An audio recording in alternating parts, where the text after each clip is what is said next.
नमस्कार दोस्तों। आज मैं आपको पर्सनल लोन के बारे में जानकारी दूंगा कि सबसे पहले बताऊंगा कि पर्सनल लोन होता क्या है और जो एसबीआई है वो कौन कौन से पर्सनल लोन्स प्रोवाइड करती है। ठीक है दोस्तों, अब चलिए वीडियो शुरू करते हैं। मैं बताता हूँ पर्सनल लोन्स क्या होते हैं। पर्सनल लोन पता क्या होता है दोस्तों, वो शॉर्ट मीडियम लोन्स होते हैं, जैसे कि छोटे टर्म्स के लिए लोन होते हैं। ठीक है, और उसको अनसिक्योर्ड लोन्स भी कहते हैं, क्योंकि उनमें हमारे पास जो बैंक है हम उनको कोई सिक्योरिटी नहीं देते, जैसे कि अपनी घर की रजिस्ट्री, गोल्ड, कोई चीज़ की सिक्योरिटी नहीं देते, क्योंकि वो छोटे लेवल पे लोन रहता है, पर्सनल लेवल पे रहता है। ठीक है, उसमें आपको बस एक क्रेडिट स्कोर की बेस पे देख के आपको लोन देते हैं। ठीक है दोस्तों, अब मैं बताता हूँ कि उसमें आपको कोई वो नहीं चाहते कि आपकी गारंटी नहीं चाहते, कोई इंडिविजुअल की गारंटी नहीं चाहते।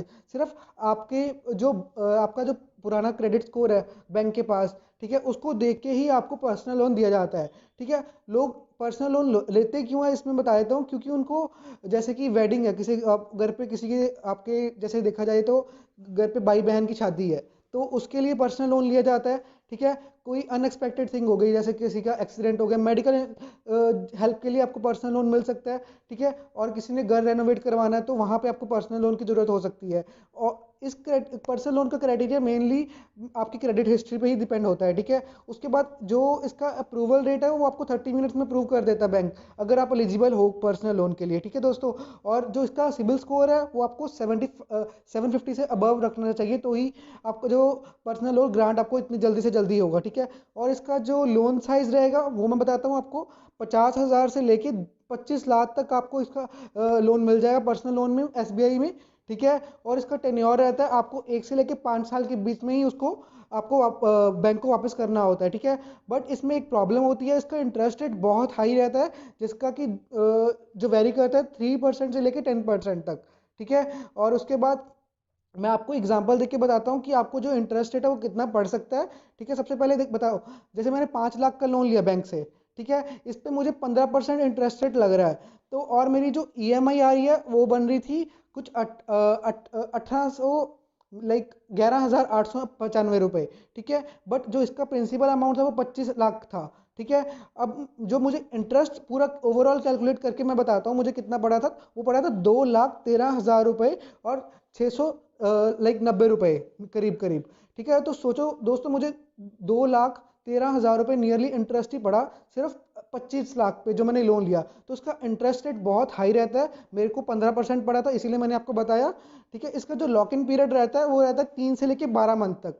ठीक है, आप 12 मंथ तक ही आप 12 मंथ के बाद ही सारा पैसा लुटा सकते हो, अगर आपके पास आपको इतनी कैपेबिलिटी हो गई है आपकी कि आपको बैंक को पैसा वापस करना है, तो आपको 12 मंथ के बाद ही लौटाना पड़ेगा, क्योंकि बैंक को अपना कुछ इंटरेस्ट रखना पड़ता है इसीलिए। ठीक है, और जो इसकी एक और अच्छी स्कीम है वो ऑटो डेबिट स्कीम है। आपका जैसे कि आपने थर्ड बैंक से टाई अप किया, आपका लोन एसबीआई में है बट आपकी जो पेमेंट कट रही है वो ओबीसी से कट रही है, तो उसमें क्या है, ऑटो डेबिट हो जाता है। जो आपका ओरिएंटल बैंक ऑफ कॉमर्स में अकाउंट रहेगा वो अपने आप ही एसबीआई से लिंक्ड हो जाएगा, और अपने आप ही हर मंथ में आपकी जो अमाउंट है, जो लाइक आपका इंस्टॉलमेंट है, वो अपने आप डिडक्ट हो जाएगी। ठीक है दोस्तों, और इसमें क्या होता है, आपको पोस्ट डेटेड चेक्स लिए जाते हैं हर मंथ में, आपको आपसे चेक पे साइन करवाया जाएगा। इवन दो इन फ्यूचर अगर आपके सपोज बैंक में अकाउंट में पैसा नहीं है तो वो आपको चेक से मदद से अपना पैसा अपने आप ले लेंगे बैंक वाले। ठीक है, अब आपको बताता हूँ कि इसकी रीपेमेंट कैसे कर सकते हो आप।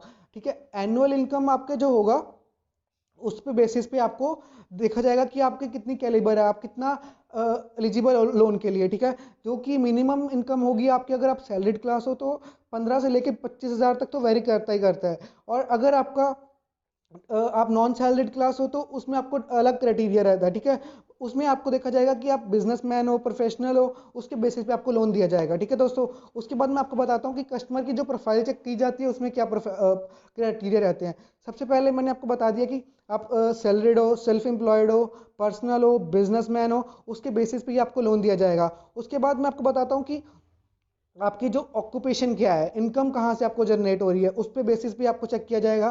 क्योंकि एसबीआई थोड़ा सा स्ट्रिक्ट है इस मामले में, तो आपको जो आपका पुराना पूरा हिस्ट्री चेक करेगी आपकी आपकी जैसे कि मैंने बता रहा हूँ आपका जो इनकम टैक्स रिटर्न है उसको चेक करेगी, मतलब आपका जो फाइनेंशियल स्टेटस है वो चेक करेगा मेन तो। ठीक है, उसके बाद आपकी जो एज है, अगर आप सैलरीड हो तो वो 21 साल से लेकर 60 साल तक ही लोन देता है।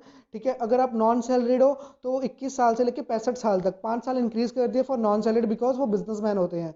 ठीक है। उसके बाद मैंने आपको क्रेडिट स्कोर के बारे में बताया था, जिसमें कि क्रेडिट स्कोर रहता है वो आपका हाई लेवल पे ही रहना चाहिए, बिकॉज जितना ज़्यादा क्रेडिट स्कोर होगा उसके बेसिस पे ही आपको लोन मिलता है, ओल्ड हिस्ट्री देख के ही आपको लोन मिलता है। अगर आपको फर्स्ट टाइम में लोन लेना है तो आपको मैं एक तरीका बता देता हूँ आप कैसे ले सकते हो। आपको क्या करना होगा, एसबीआई के पास अपना एफडी करवा दिए 25,000 रुपए की, उसके बेसिस पे आप क्रेडिट कार्ड ले लीजिए। वो आपका क्रेडिट कार्ड आपकी लोन की जो कैपेबिलिटी है उसको इंक्रीज कर देगा, क्योंकि वो आपकी सिबिल स्कोर से इंटरलिंक्ड हो जाएगा। आपका जो सिबिल स्कोर है, अगर आप क्रेडिट कार्ड को यूज़ करते हो, उसकी अच्छे से टाइम टू टाइम पेमेंट करते हो, तो क्या होगा कि आपकी सिबिल स्कोर इंक्रीज हो जाएगी, ठीक है, और आप लोन के लिए एलिजिबल हो जाओगे। और वो डायरेक्टली इंटरलिंक्ड है, इसीलिए मैंने आपको बताया कि आप 25,000 तक एफडी करवा लीजिए और आप लोन क्या कहते हैं क्रेडिट कार्ड ले लीजिए। मैंने क्रेडिट कार्ड की वीडियोस बनाई हुई हैं, आप सिंपली क्लिक ले सकते हैं, सिंपली सेव ले सकते हैं, वेरियस क्रेडिट कार्ड है एसबीआई के, ठीक है। उसके थ्रू आपको एक रास्ता मिल जाएगा आप कैसे लोन ले सकते हैं, ठीक है। उसके बाद मैं आपको बताता हूँ कि इसकी जो प्रोसेसिंग फीस रहती है, जो प्रोसेसिंग फीस रहती है वो 1 to 2% रहती है, ठीक है, ऑन जीएसटी। और प्लस आपकी जीएसटी भी ऐड होगी, ऑन लोन अमाउंट रहेगी प्लस जीएसटी, ठीक है। उसके बाद आपका प्री पेमेंट रहता है इसका, ठीक है। आपको सर्टेन अमाउंट की प्रीपेमेंट रहती है, वो आपको एडवांस में करनी होती है, क्योंकि जो बैंक वाले होते हैं उनकी कुछ फीस रखनी होती है उनके जो एम्प्लॉयज़ के लिए, तो उसमें से वो अपना डिडक्ट करते हैं। उसके बाद आपको डॉक्यूमेंट्स से के चार्जेस पड़ेंगे, डॉक्यूमेंटेशन के पूरे, कितना डॉक्यूमेंट्स वगैरह, कितना लाइक कौन कौन से आइडेंटिटी प्रूफ चाहिए आपको, कितना एप्लीकेशन का जो प्रोसेस है उसका क्राइटेरिया क्या है, उसके आपको चार्जेस पड़ेंगे। उसके बाद मैं आपको बताता हूँ कि जो एप्लीकेशन क्या है, मतलब आपको कैसे प्रॉपर जो डॉक्यूमेंट्स चाहिए वो कौन कौन से हैं। सबसे पहले मैं बताता हूँ कि आपको एक एप्लीकेशन सबमिट करनी होगी। उसके बाद आपको आइडेंटिटी प्रूफ सबमिट करना होगा कि आप कौन से हो, लाइक कहाँ से प्रूफ बिलोंग करते हो, एड्रेस प्रूफ, ठीक है। उसके बाद आपको करना होगा आपका जो सैलरीड हो या नॉन सैलरीड, सैलरीड के अलग क्राइटेरियाज हैं, जैसे कि आपकी जो इनकम सैलरी स्लिप चाहिए होंगी। बिजनेसमैन का अलग क्राइटेरिया है, उसको अपनी आईटीआर्स दिखानी होंगी, उसके बेसिस पे उसको लोन मिलता है। अब मैं आपको कुछ एसबीआई के लोन्स के बारे में बताऊंगा। एसबीआई में प्री अप्रूव्ड लोन रहते हैं, ठीक है, पेंशंस लोन रहते हैं, ठीक है। उसके बाद लोन अगेंस्ट सिक्योरिटीज रहता है, वो आप डिपेंड करते हो कि आपको कौन सा पर्सनल लोन लेना है। आज हम बात करते हैं एसबीआई पर्सनल लोन की, ठीक है, जिसमें कि मैं आपको बताऊंगा कि पेंशन होल्डर्स को कौन कौन सा लोन मिल सकता है, ठीक है। सबसे पहले एसबीआई पेंशन होल्डर्स का लोन के बारे में बताने लगा हूँ आपको, जो कि अब मैं आपको पेंशन होल्डर का जो लोन है उसका फीचर्स बताता हूँ। उसमें क्या होता है, आपकी लो प्रोसेसिंग फीस रहेगी, कोई हिडन कॉस्ट नहीं रहेगा, ठीक है। आपको क्विक लोन प्रोसेसिंग मिल जाएगा, ठीक है। उसके बाद आपको इजीली मनी जो होगा वो आपको एसआईसी अकाउंट से डिडक्ट हो जाएगा आपके एसबीआई से, ठीक है। और मिनिमल डॉक्यूमेंटेशन रहती है, आपको बेसिक लेवल पे डॉक्यूमेंट्स दिखाने होते हैं, क्योंकि आप पेंशन होल्डर हैं ऑलरेडी, आप बैंक को पता है कि आपको पैसा मिलेगा इन फ्यूचर, उसके बेसिस पे आपको वो लोन देती है, ठीक है। और आप इसको कहीं भी अपने लोकल एसबीआई ब्रांच है वहां से आप इसको अप्लाई कर सकते हैं। आपको मैं एलिजिबिलिटी क्राइटेरिया बता देता हूँ। इसमें दो तरह के क्या कहते हैं पेंशन होल्डर्स को लोन मिलता है। एक तो सेंट्रल है और स्टेट गवर्नमेंट में जो लाइक उनको पेंशन मिल रही है, और सेकंड डिफेंस वाले के, ठीक है, डिफेंस वाला। और एक होता है फैमिली पेंशनर, फैमिली में मतलब आपको पापा को लोन मिलना है तो उनकी डेथ हो गई है, उनका जो पेंशन आपको मिल रही है उसके बेसिस पे भी आपको लोन मिल सकता है, ठीक है। अब मैं आपको बताता हूँ एलिजिबिलिटी क्राइटेरिया क्या है।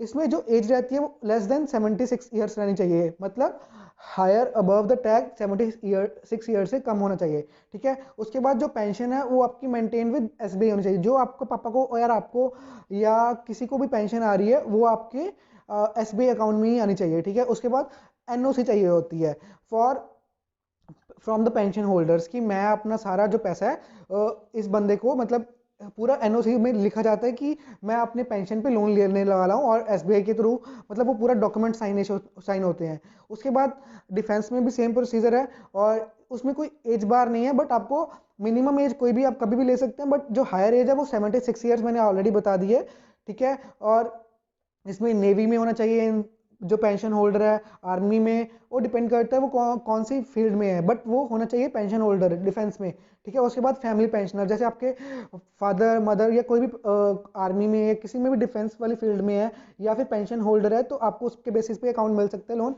उसमें क्या होता है कि आपको अथॉरिटाइज लेटर चाहिए आपके मेंबर के लिए, ठीक है। उसके बाद आपको सेम 76 ईयर से अबव होना चाहिए, वो अबव नहीं होना चाहिए, ठीक है।